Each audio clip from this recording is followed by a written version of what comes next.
السلام علیکم ورحمۃ اللہ وبرکاتہ۔ الحمد للہ نحمدہ ونستعینہ ونستغفرہ ونؤمن بہ ونتوکل علیہ ونعوذ باللہ من شرور انفسنا ومن سیئات اعمالنا، من يهده الله فلا مضل له ومن يضلله فلا هادي له، فأعوذ بالله من الشيطان الرجيم، بسم الله الرحمن الرحيم، وما أرسلناك إلا رحمة للعالمين، وقال الله تبارك وتعالى في القرآن المجيد والفرقان الحميد، ورفعنا لك ذكرك، آمنت بالله صدق الله مولانا العظيم وصدق رسوله النبي الكريم، ونحن على ذلك لمن الشاهدين والشاكرين، والحمد لله رب العالمين۔ تمام حضرات درود شریف پڑھ لیں۔ اللہم صلی علی محمد وعلی آل محمد کما صلیت علی ابراہیم وعلی آل ابراہیم انک حمید مجید۔ اللہم بارک علی محمد وعلی آل محمد کما بارکت علی ابراہیم وعلی آل ابراہیم انک حمید مجید۔ دوستو بزرگوں، یہ ربیع الاول کا مہینہ چل رہا ہے، اور پچھلے جمعہ میں نے آپ حضرات کے سامنے حضور صلی اللہ علیہ وسلم کی ولادت بسعادت پیدائش کے اوپر روشنی ڈالا تھا، اور اب میں مناسب سمجھتا ہوں کہ آپ صلی اللہ علیہ وسلم کے تو بے شمار معجزات تھے، لیکن کچھ معجزات کا میں تذکرہ کر دوں، اور یہ جو سیرت کا موضوع ہے اور آپ صلی اللہ علیہ وسلم کی تعریف پر چاہے جتنے بھی ہم لوگ بیان کر لیں، حق ادا نہیں کر سکتے۔ کیونکہ اللہ تبارک و تعالی خود اللہ کے نبی صلی اللہ علیہ وسلم کے ذکر کو بلند فرما دیا، وَرَفَعْنَا لَكَ ذِكْرَكَ، اور اللہ کے نبی صلی اللہ علیہ وسلم کو اللہ تعالیٰ نے اتنی بڑی نعمت اور اتنا بڑا معجزہ دیا ہے کہ اور انبیاء کرام علیہم السلام کو اتنی بڑی نعمت نہیں دی گئی کہ اللہ تعالیٰ نے اپنے نام کے ساتھ ہمارے نبی صلی اللہ علیہ وسلم کے نام کو جوڑ دیا۔ مؤذن صاحب جب اذان دیتے ہیں، ان کی اذان مکمل نہیں ہوتی جب تک کہ اللہ کے ساتھ اللہ کے نبی صلی اللہ علیہ وسلم کا نام نہ آ جاوے۔ میں آپ لوگوں کو بتاؤں کہ جب آپ صلی اللہ علیہ وسلم کا نام آوے تو آپ لوگ بھی صلی اللہ علیہ وسلم بولا کریں، یہ بھی ایک درود ہے، صلی اللہ علیہ وسلم بولنا چاہیے۔ حدیث میں اس کا تذکرہ ہے کہ جب بھی آپ صلی اللہ علیہ وسلم کا نام آوے تو آپ صلی اللہ علیہ وسلم ضرور بولیں۔ اسی طریقے سے ایک بچہ جب کلمہ پڑھتا ہے، اس کا کلمہ اس وقت تک مکمل نہیں ہو سکتا، اس وقت تک پائے تکمیل تک نہیں پہنچ سکتا جب تک کہ اللہ کے ساتھ اللہ کے نبی صلی اللہ علیہ وسلم کا نام نہ آ جاوے۔ اتنی بڑی نعمت اور انبیاء کو نہیں دیا گیا۔ اور میں آپ کو بتاؤں کہ جب تک دنیا چلتی رہیں گی، جب تک دنیا کا نظام باقی ہے، جب تک کہ آسمان، زمینیں، چاند، سورج اور ستارے، یہاں کی رنگ و رونق آپ کو نظر آ رہے ہیں، تب تک اللہ کے نبی صلی اللہ علیہ وسلم کی تعریف ہوتی رہیں گی۔ ہم دنیا سے چلے جائیں گے، آنے والی نسلیں اللہ کے نبی صلی اللہ علیہ وسلم کی تعریف کرتے رہیں گے، سناتے رہیں گے، اور صرف یہاں دنیا تک اللہ کے نبی صلی اللہ علیہ وسلم کی تعریف محدود نہیں ہے، بلکہ کل قیامت کے میدان میں، اس وقت جب میدان محشر میں نفسی نفسی کا عالم ہوگا، کوئی کسی کا پرسان حال نہ ہوگا، بڑے بڑے انبیاء کرام علیہم الصلاۃ والسلام کی زبان پر یا رب نفسی یا رب نفسی کہ یہ پکار، یہ ندا ہوں گی، اس وقت بھی ہمارے نبی صلی اللہ علیہ وسلم ہمارے فکر کریں گے، اس وقت بھی ہمیں اللہ کے نبی صلی اللہ علیہ وسلم کی ضرورت محسوس ہوں گی، اور اس وقت بھی اگر اللہ کے سامنے کوئی بات کر سکتا ہے تو حضرت محمد صلی اللہ علیہ وسلم ہے۔ تو اس لیے جب بھی اللہ کے نبی کا نام آوے تو محمد صلی اللہ علیہ وسلم ضرور بولنا چاہیے، ان پر ایک مرتبہ درود ضرور بھیجنا چاہیے۔ اب آئیے میں اللہ کے نبی صلی اللہ علیہ وسلم کی کچھ معجزات کا تذکرہ کرتا ہوں، اور پھر انشاءاللہ ربیع الاول میں کیا کرنا چاہیے اور کیا نہیں کرنا چاہیے اس پر بھی مختصر انشاءاللہ بیان کروں گا، کیونکہ حالات ایسے ہیں کہ جو چیز قرآن و حدیث سے ثابت نہیں ہے اس کو بھی ہم لوگ کرتے ہیں، اور پھر وہ چیز اگر ہم کریں گے تو پھر خطرہ ہے کہ کہیں ایسا نہ ہو، ایک تو بولتے ہیں بدعت، ایسا نہ ہو کہ کہیں ایمان سے بھی ہم نکل جاوے، اس لیے ان پر بھی روشنی ڈالنا ضروری ہو جاتا ہے۔ اب آئیے، اللہ تعالیٰ نے ہمارے نبی صلی اللہ علیہ وسلم کو ظاہری کمالات سے نوازا تھا، اسی طریقے سے باطنی کمالات سے بھی نوازا تھا۔ اللہ تعالیٰ نے ہمارے نبی صلی اللہ علیہ وسلم کو قوت بصارت یعنی دیکھنے کی ایسی قوت عطا فرمائی تھی کہ اور انسانوں کے مقابلے میں بالکل ممتاز تھی، الگ تھی، یعنی اللہ نے ہمارے نبی صلی اللہ علیہ وسلم کو وہ دیکھنے کی طاقت عطا فرمائی تھی جو ہم اور آپ نہیں دیکھ سکتے، ہم اور آپ نہیں دیکھ سکتے۔ میں آپ کو حدیث کی روشنی میں انشاءاللہ سنانا چاہتا ہوں۔ حدیث میں کیا ہے کہ اللہ کے نبی صلی اللہ علیہ وسلم نے ارشاد فرمایا، یہ صحیح حدیث میں ہے کہ بخاری شریف میں بھی ہے، مسلم شریف میں بھی ہے، بخاری میں بھی ہے اور مسلم شریف میں بھی ہے، فرمایا کہ تم نماز کے لیے جب جماعت کھڑی ہو جاوے تو تم صفے درست کرو، اور اللہ کے نبی صلی اللہ علیہ وسلم نے یہ بھی ارشاد فرمایا، 3 مرتبہ ارشاد فرمایا نماز جماعت کھڑی ہونے سے پہلے کہ تم صفے درست کر لو، صفے درست کر لو، صفے سیدھی کر لو، درمیان میں جگہ خالی مت چھوڑو۔ کیوں جگہ خالی مت چھوڑو؟ اس وجہ سے کہ شیطان اس خالی جگہ میں آ جاوے گا، اور پھر کیا ہوگا؟ جب آپ کاندھا سے کاندھا ملا کر کھڑے نہیں ہوں گے، جب آپ جو ہے پیر کو صحیح طریقے سے نہیں رکھیں گے، جب آپ درمیان میں خلا اور جگہ چھوڑ دیویں گے، شیطان آتا ہے، وسوسہ ڈالتا ہے، اور پھر وسوسہ ڈالنے کی وجہ سے پھر انسان بھول جاتا ہے کہ میں 4 رکعت پڑھ رہا ہوں یا 3 رکعت، پتہ چلا 3 رکعت میں وہ سلام پھیر دیا اور سمجھ رہا ہے کہ میں 4 رکعت پڑھا ہوں۔ پتہ چلا کہ ہم نماز کے لیے نیت باندھ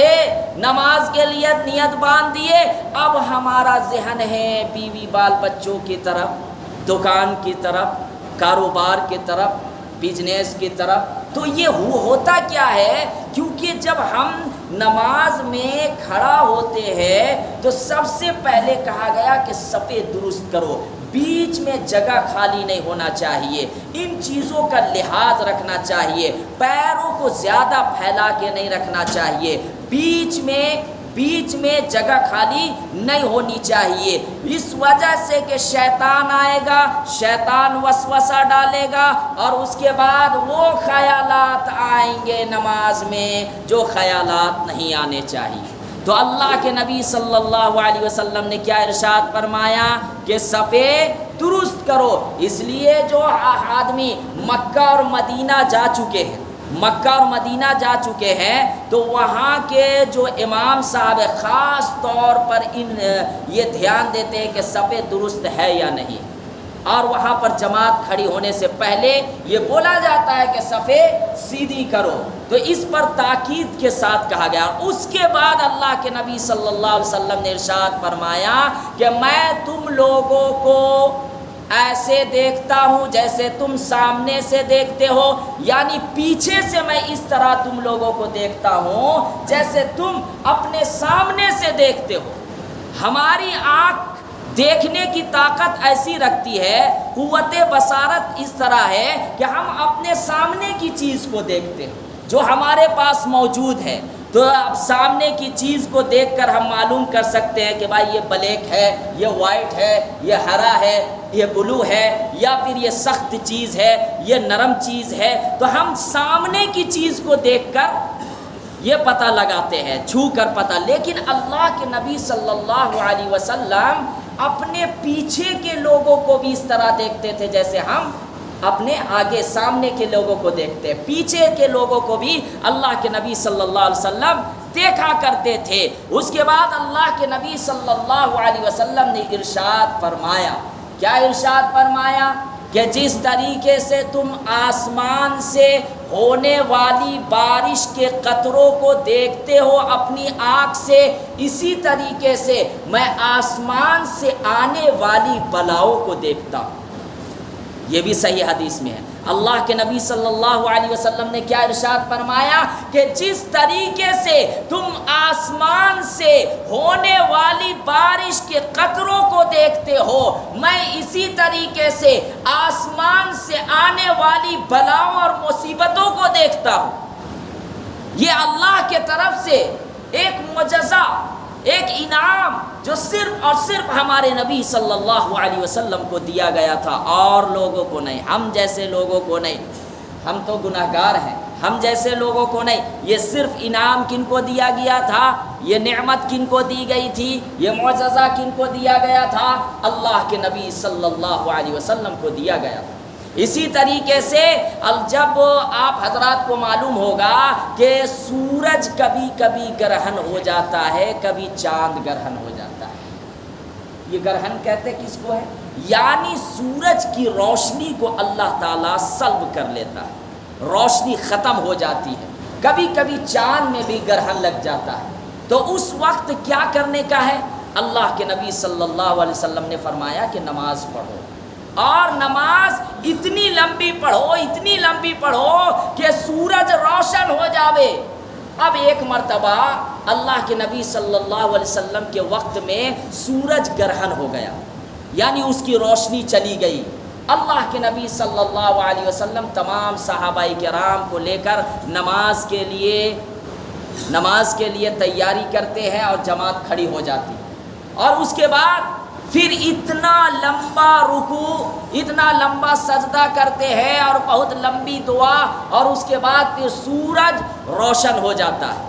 اب اس وقت جس دن سورج گرہن ہوا تھا، اس وقت اللہ کے نبی صلی اللہ علیہ وسلم کے ایک بیٹے کا انتقال ہوا تھا، جن کا نام حضرت ابراہیم تھا۔ تو زمانے جاہلیت میں یہ لوگ مکہ میں یہ کہا جاتا تھا کہ نہیں، جب کوئی بڑے گھرانے کے لوگ انتقال ہوتے ہیں تو سورج گرہن ہوتا ہے یا چاند گرہن ہوتا ہے، یہ زمانے جاہلیت میں کہا جاتا تھا۔ تو صحابہ کرام میں سے بھی بعض صحابہ کرام کا مزاج وہ ہو گیا تھا، اور صحابہ کرام اللہ کے نبی صلی اللہ علیہ وسلم کے پاس آئے اور کہنے لگے کہ آپ کے لڑکے کا انتقال ہوا، کہیں اس کی وجہ سے تو سورج گرہن نہیں ہوا۔ پھر اللہ کے نبی صلی اللہ علیہ وسلم نے ان کو منع فرمایا، اور فرمایا کہ نہیں، یہ سورج گرہن ہونا یا چاند گرہن ہونا یہ کسی کی موت پر نہیں ہے، یہ کسی پر موت نہیں ہے، بلکہ یہ اللہ تعالیٰ کی قدرت ہے، اور ایک دن ایسا آئے گا کہ جب قیامت آئے گی، اذا الشمس کورت، سورج کو لپیٹ دیا جائے گا۔ اس کا مطلب کیا ہے کہ سورج بے نور ہو جاوے گا۔ تو بھائی یہ اللہ کے ہاتھ میں، اللہ کے نبی صلی اللہ علیہ وسلم نے صحابہ کرام کو منع فرمایا کہ اس طریقے سے بدگمانی پیدا مت کرو، بلکہ یہ تو اللہ تعالیٰ کے ہاتھ میں ہے کہ اللہ تعالیٰ سورج کو بھی بے نور کر دیتا ہے۔ اور سورج کیا ہے؟ ایک روایت کے مطابق زمین سے 150 گنا بڑا۔ سورج جو ہے وہ زمین سے 150 گنا بڑا ہے۔ اب اس سورج کو بھی اگر کوئی بے نور کر سکتا ہے تو وہ صرف اور صرف اللہ کے نبی صلی اللہ علیہ وسلم نے منع فرمایا۔ اور میں آپ کو بتاؤں کہ اللہ کے نبی صلی اللہ علیہ وسلم نے سورج گرہن کی نماز پڑھائی، اور اس کے بعد اتنی لمبی نماز ہوئی، رکوع لمبا، سجدہ لمبا، دعا ہوئی، اور اس کے بعد سورج روشن ہو گیا۔ اب اس کے بعد جب نماز ختم ہوئی تو اللہ کے نبی صلی اللہ علیہ وسلم نے ارشاد فرمایا کہ جانتے ہو کہ جب میں نماز پڑھا رہا تھا اس وقت رأیت الجنہ، میں نے جنت دیکھا، میں نے جنت دیکھا۔ اللہ تعالیٰ میرے سامنے جنت کو ظاہر کر دیے، اور اس کے بعد انگور کا خوشہ مجھے نظر آیا، اور وہ انگور کا خوشہ ایسا تھا کہ اگر میں اس کو لے لیتا تو قیامت تک تم سب اس انگور سے کھاتے تو یہ انگور ختم نہیں ہوتا، یہ انگور ختم نہیں ہوتا۔ یہ بخاری شریف میں بھی یہ حدیث ہے۔ یعنی جب میں نماز پڑھا رہا تھا سورج گرہن کے تو اس وقت اللہ تعالیٰ جنت کو میرے سامنے ظاہر کر دیے، اور ظاہر کرنے کے بعد انگور کا ایک خوشہ میرے سامنے نظر آیا۔ میں توڑنا چاہا، لیکن میں اس لیے نہیں توڑا کہ پھر ایمان بالغیب ہمارے دل سے نکل جاتا۔ جو غیب کا ایمان ہے وہ ہمارے دل سے نکل جاتا، اسی وجہ سے میں نے اس انگور کا خوشہ نہیں توڑا۔ اور یہ بھی اللہ کے نبی صلی اللہ علیہ وسلم نے ارشاد فرمایا کہ اگر وہ انگور کا خوشہ میں توڑ لیتا اور تم لوگ اس کو کھاتے، خدا کی قسم قیامت تک کھاتے رہتے، لیکن یہ ختم نہیں ہوتا۔ اب ہماری آنکھوں کا اور اللہ کے نبی کی آنکھوں کا مشاہدہ کیجئے۔ اللہ کے نبی صلی اللہ علیہ وسلم وہ دیکھتے تھے کہ جنت کی چیزیں بھی اللہ تعالیٰ ان کے سامنے ظاہر کر دیتے تھے۔ ہم اور اب کیا ہے؟ صرف سامنے کی چیز دیکھ رہے ہیں، اور اللہ کے نبی صلی اللہ علیہ وسلم بھائی جنت ہم کب دیکھیں گے؟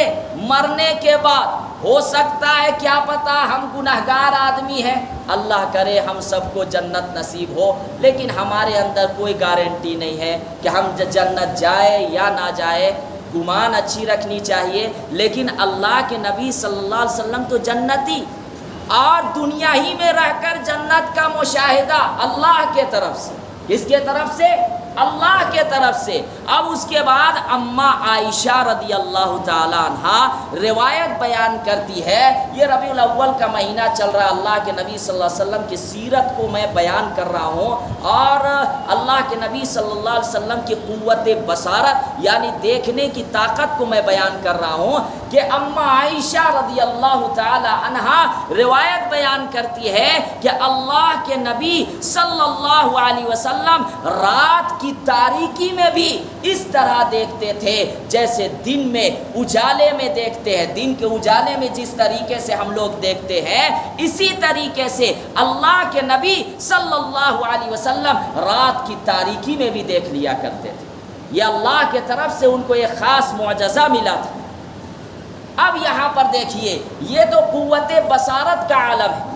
اب آئیے، اللہ کے نبی صلی اللہ علیہ وسلم کی جو جسمانی طاقت تھی وہ بھی انسانوں سے بالکل ممتاز تھی، الگ تھی۔ حضرت انس رضی اللہ تعالی عنہ روایت بیان کرتے ہیں کہ اللہ کے نبی صلی اللہ علیہ وسلم کو 30 مردوں کے برابر طاقت دی گئی تھی۔ کتنے؟ 30 مردوں کے برابر اللہ کے نبی صلی اللہ علیہ وسلم کو طاقت عطا کی گئی تھی۔ اور اس کے بعد میں آپ کو ایک واقعہ بتانا چاہتا ہوں، اس سے پتہ چلے گا کہ اللہ کے نبی صلی اللہ علیہ وسلم کی طاقت کا کیا عالم ہے۔ یہ نبوت کے شروع کا واقعہ ہے، نبوت کے ابھی نبوت نہیں ملی ہے اللہ کے نبی صلی اللہ علیہ وسلم کو، نبوت سے تھوڑا سا پہلے کا واقعہ ہے کہ اللہ کے نبی صلی اللہ علیہ وسلم ابو طالب کے بکریاں چرا رہے تھے، جنگل میں بکریاں چرانے کے لیے چلے گئے تھے، اور اس کے بعد پھر وہاں پہ ایک رکانہ تھا۔ رکانہ یہ بہت بڑا پہلوان تھا، اور عرب میں یہ مشہور تھا کہ یہ بہت بڑا پہلوان، طاقت و قوت والا ہے، اور یہ جب کشتی کسی سے لڑتا تھا تو اس کو زیر کر دیتا تھا، پچھاڑ دیتا تھا، پٹخ دیتا تھا، وہ اس سے مقابلہ نہیں کر سکتا تھا۔ اللہ کے نبی صلی اللہ علیہ وسلم نے مذاقیہ انداز پر، رکانہ بھی بکریاں چرا رہا تھا اپنے مالک کا، اور اللہ کے نبی صلی اللہ علیہ وسلم ابو طالب کے بکریاں چرا رہے تھے، تو یہ مذاقیہ طور پر اللہ کے نبی صلی اللہ علیہ وسلم نے رکانہ سے کہا کہ رکانہ مجھ سے کشتی لڑو گے، مجھ سے کشتی لڑو گے؟ رکانہ نے کہا اچھا آ جاؤ، دیکھتے وہ تو سمجھ رہا کہ میں بہت بڑا پہلوان ہوں، اور یہ میرے سامنے، وہ اپنے ذہن سے یہ سوچ رہا کہ میں تو بہت بڑا پہلوان ہوں، اس کو زیر کر دوں گا، پٹخ دوں گا، میں تو مکہ میں سارے لوگوں کو کشتی میں ہرا دیتا ہوں۔ اب اس کے بعد اللہ کے نبی صلی اللہ علیہ وسلم اور رکانہ میں کشتی شروع ہوتی ہے۔ اللہ کے نبی صلی اللہ علیہ وسلم ایک ہی مرتبہ اٹھاتے اور پٹخ دیتے، زمین پر پٹخ دیتے ہیں۔ اب اس کے بعد وہ حیران کہ یہ کیا ہو گیا، میں اتنا بڑا پہلوان، میں تو مکہ کے بڑے بڑے قریش کے لوگوں کو پٹخ دیتا ہوں، اور یہ مجھے اٹھا کر پٹخ دیے، زیر کر دیے۔ اس کے بعد پھر رکانہ کہتا ہے یہ تو پہلی مرتبہ میں ہارا، چلو دوسری مرتبہ پھر ایک کشتی کرتے ہیں، دوسری مرتبہ پھر کشتی کرتے ہیں۔ اب وہ رکانہ سوچ رہا کہ دوسری مرتبہ میں اس کو کیا کروں گا، ہرا دوں گا۔ اب اللہ کے نبی صلی اللہ علیہ وسلم دوسری مرتبہ بھی اس کو اٹھا کر زمین پر پٹخ دیتے ہیں۔ اب رکانہ جو ہے وہ جنگل میں ادھر ادھر دیکھنے لگتا ہے، ادھر ادھر نظر دوڑانے لگتا ہے۔ اللہ کے نبی صلی اللہ علیہ وسلم فرماتے ہیں رکانہ کیا ہوا، تم ادھر ادھر کیوں دیکھ رہے ہو، گھبرا کیوں رہے ہو؟ رکانہ نے کہا گھبرانے کی بات ہی ہے، میں مکہ میں مشہور ہوں، سب کو پٹک دیتا ہوں کشتی میں، کہیں ایسا نہ ہو کہ کوئی بکریاں چرانے والا آیا ہو اور مجھے اگر دیکھ دیا تو لینی کی دینی پڑ جائے گی، پتہ چلا کہ وہاں مکہ میں مشہور ہو جائے گا کہ رکانہ ہار گیا، رکانہ ہار گیا، میری بے عزتی ہو جائے گی، میرا ایک اسٹیٹس ہے، میں بڑا پہلوان ہوں۔ اب اس کے بعد جو ہے اللہ کے نبی صلی اللہ علیہ وسلم فرماتے ہیں کہ آؤ تیسری مرتبہ بھی کشتی لڑتے ہیں۔ اب تیسری مرتبہ یہ ایک دم غالب گمان، رکانہ نے یہ سوچا کہ اب میں ضرور اللہ کے نبی صلی اللہ علیہ وسلم کو زیر کر دوں گا، کشتی میں ہرا دوں گا۔ اب اس کے بعد اللہ کے نبی صلی اللہ علیہ وسلم تیسری مرتبہ بھی رکانہ کو، اتنے بڑے پہلوان کو کیا کر دیتے ہیں، پٹخ دیتے ہیں زمین پر۔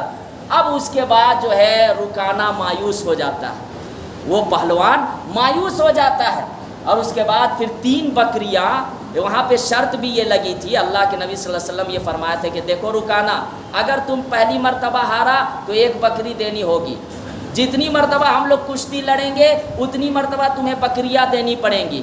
تو اب وہ رکانہ مایوس ہو گیا کہ اب میں 3 مرتبہ ہار گیا، اب 3 بکریاں ان کو دینی پڑیں گی، اور اگر میں 3 بکریاں ان کو دے دیا اور اس کے بعد جب میں اپنے مالک کے پاس جاؤں گا، مالک پوچھے گا کہ 3 بکریاں کہاں چلی گئی، اور مجھے بتانا پڑے گا۔ اس کے بعد مکہ میں جو میرے پہلوان گیری کا چرچا ہے، پتہ چلے گا کہ ارے یہ تو ایک ادنا سا انسان، مطلب اللہ کے نبی صلی اللہ علیہ وسلم کے بارے میں یہ تصور کیا کرتے تھے، ادنا ہمارے لیے نہیں ہے، اللہ حفاظت فرمائے۔ تو وہ سوچیں گے کہ اتنا بڑا پہلوان وہ ہار گئے۔ اب اس کے بعد رکانہ مایوس ہو گئے۔ اللہ کے نبی صلی اللہ علیہ وسلم تو رحمت للعالمین تھے، وہ تو شفقت کیا کرتے تھے، محبت کیا کرتے تھے اپنی امت سے۔ وہ تینوں کا تینوں بکریاں اللہ کے نبی نے فرمایا کہ میں نہیں لوں گا، یہ تم اپنے ساتھ لے جاؤ۔ اور اس کے بعد کتاب میں یہ لکھا ہوا ہے کہ وہی وجہ تھی ایمان لانے کا رکانہ کو، بعد میں جب نبوت کا اعلان ہوا، اللہ کے نبی صلی اللہ علیہ وسلم کو نبوت ملی، تو یہ پھر ایمان لے لائے تھے اور رکانہ سے رکانہ رضی اللہ تعالیٰ عنہ بن گئے تھے۔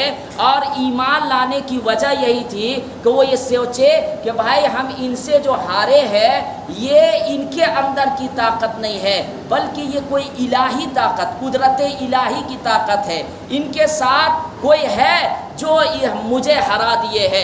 اس کے وجہ سے یہ رکانہ بعد میں ایمان لے لائے تھے۔ اور رکانہ کے بہادری کا عالم میں آپ کو بتاؤں، کتاب میں لکھا ہوا ہے کہ مکہ میں اونٹ کو ذبح کر دیا جاتا تھا۔ اونٹ ذبح کرنے کے بعد چمڑا میں وہ جو ہے رکانہ بیٹھتا تھا، اور ایک جماعت ہوتی تھی جو اس چمڑا کو جو ہے کھینچتی تھی، لیکن آپ کو افسوس ہوگا کہ رکانہ وہیں پر بیٹھا ہوا رہتا تھا، چمڑا پھٹ جاتا تھا لیکن رکانہ ٹس سے مس نہیں ہوتا تھا، وہاں جمع ہوا رہتا تھا، بیٹھا ہوا رہتا تھا۔ ایک جماعت ہوتی تھی کھینچنے کے لیے، لیکن وہ ہلتا نہیں تھا، اتنے بہادر اور اتنا بڑا پہلوان تھا۔ لیکن یہ بعد میں پھر ایمان لے لائے۔ تو اب دیکھیے کہ اللہ کے نبی صلی اللہ علیہ وسلم کی طاقت کیسی تھی۔ اسی طریقے سے ایک مرتبہ مدینہ کے اندر یہ بات پھیل گئی رات کے وقت میں کہ کفار جو ہے وہ حملہ کرنے والے ہیں، لگتا ہے کہ کفار مدینہ میں حملہ کرنے والے ہیں۔ اب صحابہ کرام جو ہے وہ ڈر گئے اور کچھ آواز بھی آ رہی تھی۔ اب اتنے میں کیا ہے کہ اللہ کے نبی صلی اللہ علیہ وسلم گھوڑے پر سوار ہوتے ہیں اور اکیلے جا کر خبر گیری کے لیے مدینہ سے نکلتے ہیں، دیکھتے ہیں اور اس کے بعد پھر واپس آتے ہیں۔ اور اس کے بعد صحابہ کرام کو بولتے ہیں کہ گھبرانے کی کوئی بات نہیں، میں دیکھ کر آ رہا ہوں، کہیں پہ کوئی دشمن نظر نہیں آیا۔ اب یہاں پہ دیکھیے کہ اللہ کے نبی صلی اللہ علیہ وسلم اکیلے رات میں نکل گئے دیکھنے کے لیے۔ اور اس کے بعد پھر میں یہ بھی بتا دوں کہ اللہ کے نبی صلی اللہ علیہ وسلم کے چہرے پر کہیں بھی مایوس اور ایک غمگین اور ایک ہوتا ہے ڈر قسم کا یہ بالکل نہیں تھا۔ تو یہ طاقت کے عالم، اللہ کے نبی صلی اللہ علیہ وسلم کو انسانوں کے مقابلے میں جو طاقت اللہ تعالیٰ نے عطا فرمائی تھی وہ بالکل ممتاز تھی، وہ بالکل ممتاز۔ اب اللہ کے نبی صلی اللہ علیہ وسلم کا جو قوت ذائقہ ہے یعنی چکھنے کی، وہ بھی انسانوں کے مقابلے میں بالکل ممتاز تھی، وہ بھی بالکل ممتاز تھی۔ لیکن وقت نہیں ہے انشاءاللہ اگلے جمعہ میں روشنی ڈالوں گا۔ ہاں اتنی بات ضرور میں بول دوں، جو لوگوں میں غلط فہمی ہے کہ اللہ کے نبی صلی اللہ علیہ وسلم کی پیدائش جو ہے وہ 12 ربیع الاول کو ہوئی، لیکن پیدائش میں اختلاف ہے، اس بات کو یاد رکھیے گا۔ بعض نے 8 ربیع الاول قرار دیا ہے، بعض نے 9 ربیع الاول قرار دیا ہے، بعض نے 12 ربیع الاول قرار دیا ہے۔ لیکن اللہ کے نبی صلی اللہ علیہ وسلم کے وفات کا دن جو ہے وہ 12 ربیع الاول ہے، اور اس میں کوئی اختلاف نہیں ہے۔ لیکن اگر آج معاشرے کے اندر دیکھیں تو 12 ربیع الاول کو ہم وہ چیزیں کرتے ہیں جس کا قرآن و حدیث سے کوئی ثبوت نہیں ہے۔ میں کسی بھی فرقے کو، مذہب کو غلط نہیں بولتا، لیکن جو حق بات ہے اس کو بولنا چاہیے، حق بات کو بولنا چاہیے۔ 12 ربیع الاول کے نام پر اور اتنے خرافات مچائے جا رہے ہیں کہ بعض ویڈیو ایسی آتی ہے کہ ایک باضابطہ کیک لا کر اور برتھ ڈے کے نام پہ کیک کاٹا جاتا ہے اللہ کے نبی صلی اللہ علیہ وسلم کے نام پر، نعوذ باللہ، جو کہ قرآن و حدیث سے، شریعت سے کوئی ثبوت نہیں۔ اسی طریقے سے ناچ گانا ڈی جے، یہ سنی جماعت کے ہوں، اہل حدیث جماعت کے ہوں، دیوبندی کے ہوں، کہیں بھی کوئی کتاب میں موجود نہیں، اور اس کو کوئی تسلیم نہیں کرتا۔ یہ من گھڑت چیز آپ خود تصور کریں کہ 12 ربیع الاول کو اللہ کے نبی صلی اللہ علیہ وسلم کی میں ایک مثال دے رہا ہوں، وفات کا دن، اور اس دن اس طریقے سے خرافات مچانا۔ اور سب سے افسوس کی بات تو یہ ہے کہ ناچ گانا ڈی جے اللہ کے نبی پر، اللہ کے نبی کے نام پر اس طرح خرافات کرنا، جو کہ اللہ کے نبی صلی اللہ علیہ وسلم ان چیزوں سے منع کیے ہیں۔ اور سب سے افسوس کی بات کہ نماز کو بھی چھوڑ دیتے ہیں۔ یہ آپ کو سب لوگ یہاں بیٹھے ہو، الحمدللہ سب لوگ بیان سنتے ہیں، چاہے سنی جماعت کے ہو، دیوبندی کو ہو، اور الحمدللہ ہم سب کو لے کر چلتے ہیں۔ لیکن خود آپ سمجھدار ہیں، آپ بتائیے کیا قرآن و حدیث میں اس طرح کا ذکر ہے؟ کیا شریعت میں کہیں اس طرح کا ہے؟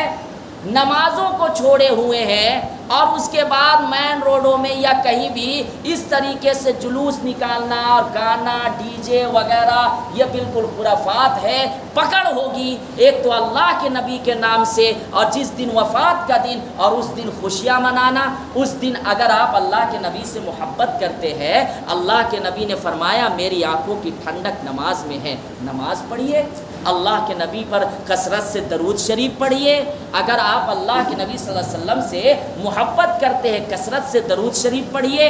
اگر اللہ کے نبی صلی اللہ علیہ وسلم سے آپ اگر محبت کرتے ہیں تو وہ طریقہ اپنائیے جو اللہ کے نبی صلی اللہ علیہ وسلم کا طریقہ ہے، ان چیزوں کو مت اپنائیے جو غیروں کا طریقہ ہے۔ اللہ تعالیٰ مجھے بھی اور تمام لوگوں کو کہنے سننے سے زیادہ عمل کرنے کی توفیق عطا فرمائے۔ وآخر الدعوانا ان الحمد للہ رب العالمین۔ جو حضرات سنت نہیں پڑھے